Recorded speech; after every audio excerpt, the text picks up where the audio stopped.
नमस्कार। आज मैं आपके लिए एक बहुत ही प्यारी कविता लेकर आई हूँ, जिसके कवि हैं भवानी प्रसाद मिश्र जी। कविता का नाम कविता का नाम है सूरज का गोला। कविता बहुत ही प्यारी है, सुंदर ढंग से लिखी गई है, बहुत ही सहज है, आपको आसानी से समझ आ जाएगी। तो चलिए, सबसे पहले तो कविता को सुनते हैं, पढ़ते हैं।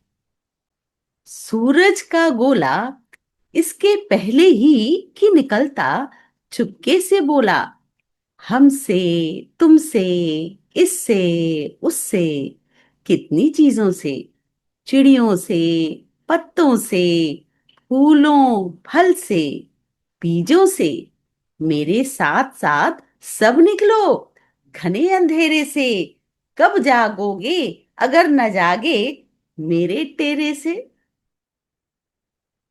आगे बढ़कर आसमान ने अपना पट खोला, इसके पहले ही कि निकलता सूरज का गोला। फिर तो जाने कितनी बातें हुई, कौन गिन सके इतनी बातें हुई। पंछी चहके, कलियां चटकी, डाल डाल चमगादड़ लटकी।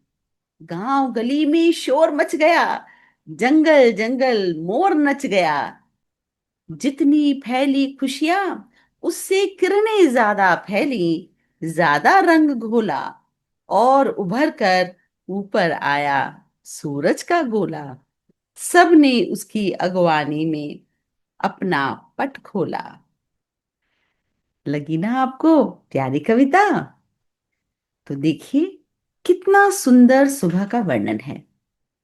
कवि ने जैसे सूरज के उगते हुए दृश्य को देखा और उसके मन में कई बातें आई, जैसे कि सूरज हम सबसे कुछ कहता है।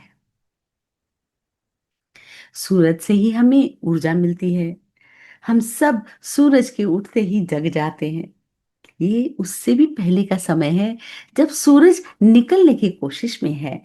ऐसा लगता है जैसे कि आसमान ने अपना पर्दा हटाया, सूरज को निकलने के लिए प्रेरित किया। और सूरज जो है, जब निकल रहा है, उसने कितने लोगों से कहा, चलो फूल, बीज, पत्ते सब उड़ जाओ, है ना। कितनी चीजें पूरे आसमान में, धीरे धीरे पक्षियों की चहचहाट शुरू हो जाती है। और फिर हम सब भी अपनी खिड़कियों के पर्दे हटाते हैं, सूरज को देखते हैं।